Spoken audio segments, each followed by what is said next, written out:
पुराने जमाने की ये कहानी है। एक प्रदेश में एक व्यापारी ने प्रेम करना कोई छोटी या आम बात नहीं थी, लेकिन फिर भी व्यापारी और उसकी प्रेमिका, जो अब उसकी धर्मपत्नी बन चुकी थी, उनका सच्चा प्रेम देखकर लोगों ने उन्हें स्वीकार कर लिया और लोग उनके प्यार की मिसाल देने लगे थे। वे दोनों भी अपने प्यार से भरी नए संसार में काफी खुश थे।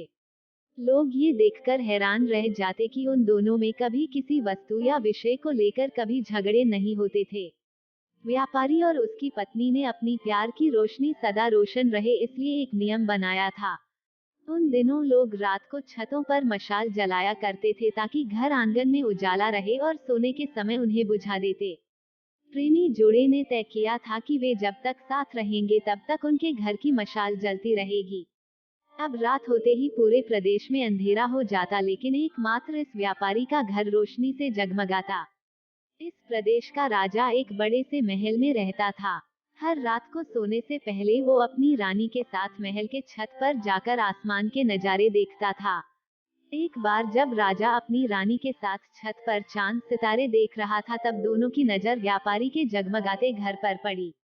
राजा और रानी दोनों ही उसके बारे में चर्चा करने लगे। राजा ने कहा, इस प्रेमी जोड़े में पति समझदार है, इसलिए उनका साथ अच्छे से चल रहा है। रानी राजा से सहमत नहीं थी। रानी का कहना था, जरूर पत्नी ही ज्यादा समझदार होगी और वो पति के और उसके घर वालों की गलतियों को नजरअंदाज कर देती होगी। इसके बिना उनके परिवार का इतने अच्छे से चलना संभव नहीं है। राजा रानी की चर्चा बहस में और फिर बाद में झगड़े में बदल गई। अंत में राजा ने कहा कि हम क्यों झगड़ा करें, एक काम करते हैं, उनकी परीक्षा लेते हैं और देखते हैं कौन ज्यादा समझदार है। रानी को भी यह सुझाव पसंद आया। राजा ने उनकी परीक्षा लेने के लिए एक योजना रानी को बताई। अगले दिन योजना के मुताबिक रानी ने व्यापारी के घर एक स्त्री को भेजा। वह स्त्री व्यापारी के पास गई और उससे बोली, मैं तुम्हारे लिए रानी का एक संदेश लेकर आई हूँ। वो स्त्री संकोच करते हुए व्यापारी से बोली कि रानी को तुम बहुत पसंद आ गए हो। अगर तुम अपनी पत्नी को छोड़ दो या उसकी हत्या कर दो, रानी तुमसे शादी करने के लिए तैयार है। महिला की बात सुनकर व्यापारी को गुस्सा आ गया, लेकिन उसने अपने गुस्से पर काबू रखते हुए उस महिला से कहा कि ऐसी 1000 रानियां भी आ जाएगी, तब भी मैं अपनी पत्नी को धोखा नहीं देने वाला। तुम मेरी तरफ से रानी से माफी मांग लेना और कहना ऐसा प्रस्ताव दोबारा ना भेजें। उस स्त्री ने व्यापारी ने जो कहा था वह बात राजा और रानी को जाकर बता दी। व्यापारी का ऐसा जवाब सुनकर राजा खुश हो गया, क्योंकि राजा जैसा सोचता था व्यापारी उतना ही समझदार निकला। अब व्यापारी की पत्नी के परीक्षा की बारी थी। राजा ने एक आदमी को उसके पास भेजा। आदमी ने व्यापारी की पत्नी से कहा, राजा को तुम पसंद आ गई हो। राजा ने कहा है, अगर तुम अपने पति को मार देती हो तो वो तुम्हें उनकी रानी बना लेंगे। आदमी की बातें सुनकर पहले तो व्यापारी की पत्नी कुछ भी नहीं बोली। जब आदमी वहां से जाने लगा तब पीछे से व्यापारी की पत्नी ने कहा कि आज रात को जब मशाल बुझ जाएगी तो समझ लेना कि मैंने अपने पति की हत्या कर दी है। राजा के आदमी ने इस घटना का वर्णन राजा और रानी के सामने जाकर किया। राजा को व्यापारी की पत्नी पर काफी गुस्सा आया, लेकिन रानी ने राजा से कहा कि वह सिर्फ ऐसा कह सकती है, कर नहीं सकती, आखिर वह उसकी पत्नी है और प्रेमिका भी।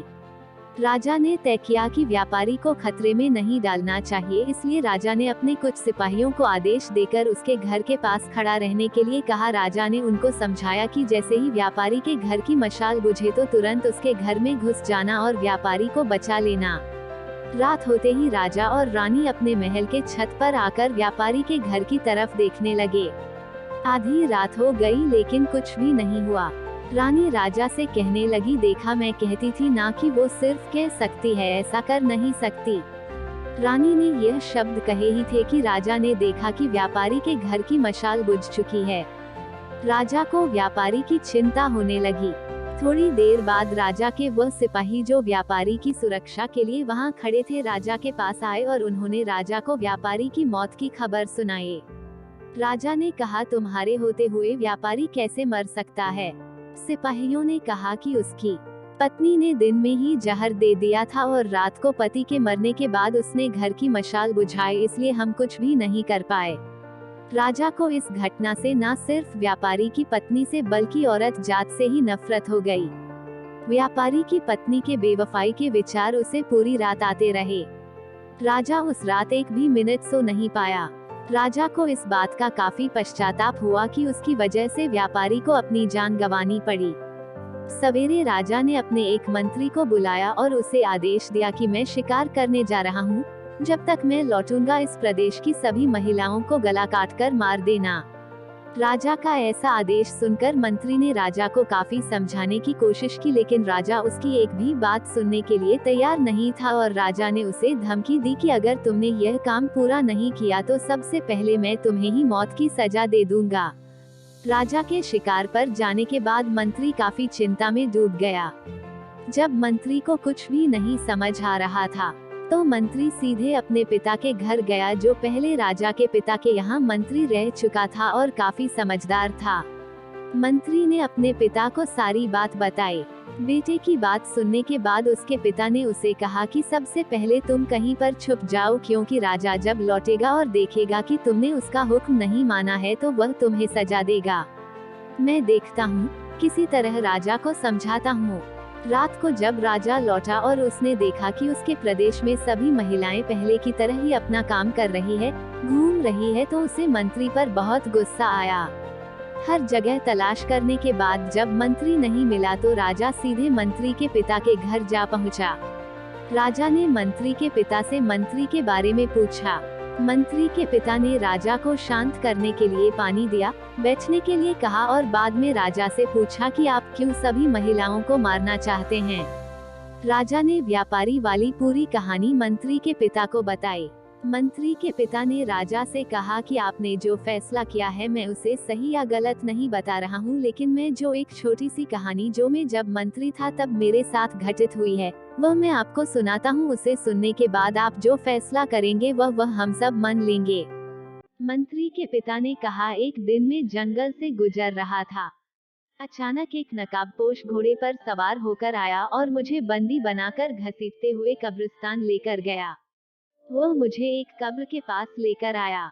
वहाँ पर पहले से एक कब्र खुदी हुई थी और एक सरकटा आदमी उस कब्र में था। उस नकाबपोश ने मुझे उस कब्र में मिट्टी डालने के लिए कहा। जब मैंने कब्र को पूरी तरह मिट्टी से ढक दिया तब उसने मुझे बाजू में एक और कब्र खोदने के लिए कहा। मुझे लगा यह दूसरी कब्र मेरे लिए ही खोदी जा रही है। कब्र पूरी तरह तैयार होने के बाद उस नकाबपोश ने अपने चेहरे से नकाब हटाया तो मैं देखकर चौंक गया, क्योंकि वह एक बहुत ही सुंदर महिला थी। उसने मुझे कहा कि तुम डरो मत, यह कब्र तुम्हारे लिए नहीं है बल्कि यह कब्र मेरे खुद के लिए है। अभी अभी जो तुमने इस सरकटे आदमी को दफन किया है वह एक राजकुमार है, जिसने मुझे पाने के लिए मेरे पति की हत्या कर दी और मैंने बदला लेने के लिए उसे मार दिया। मैं अपने पति से बहुत ज्यादा प्यार करती हूँ, इसलिए मैं इस जन्म में जिंदा नहीं रहना चाहती और उनके कब्र के बाजू में मरकर दफन होना चाहती हूँ, ताकि अगले जन्म में फिर से उनसे मिल सकूं। इतना कहकर उस महिला ने अपनी गर्दन पर चाकू रखकर गर्दन काट ली और उस कब्र में गिर पड़ी। मेरे पास कोई दूसरा उपाय नहीं था, क्योंकि मुझे पता चल चुका था कि वो मुझे सिर्फ अपने आप को कब्र में दफन करने के लिए वहां तक लेकर गई थी। तो मैंने उसे दफन किया और अपने घर वापस लौट आया। महाराज, आपने जिस घटना को देखा है उसमें एक महिला ने धोखेबाजी की है, लेकिन मैंने जो कहानी सुनाई है, मैंने जिस घटना को अनुभव किया है उसमें एक महिला ने अपने पति के प्यार में अपनी जान दे दी। अब आप ही बताएं महाराज, अगर एक महिला बेवफा निकली तो क्या सभी महिलाएं बेवफा होगी? एक महिला के किए की सजा सभी महिलाओं को देना क्या उचित होगा? राजा को बूढ़े मंत्री की बात अच्छी तरह से समझ में आ गई और उसने सभी महिलाओं को मारने का ख्याल अपने मन से निकाल दिया। दोस्तों, यह कहानी हमें समझाती है कि दुनिया में भिन्न भिन्न तरह के लोग हैं, भिन्न भिन्न तरह के उनके विचार है और उतने ही अलग तरह के सबके व्यवहार है। हम एक आदमी का व्यवहार देखकर बाकी सब के लिए कोई फैसला नहीं कर सकते। आज के दौर में यह बात बहुत अच्छी तरह से सबको समझनी चाहिए, क्योंकि आजकल ऐसा होता है कि जब कोई प्यार में धोखा खाता है तो वह सभी औरतों को या फिर सभी पुरुषों को नफरत की दृष्टि से देखने लगते हैं, सभी को एक ही तराजू में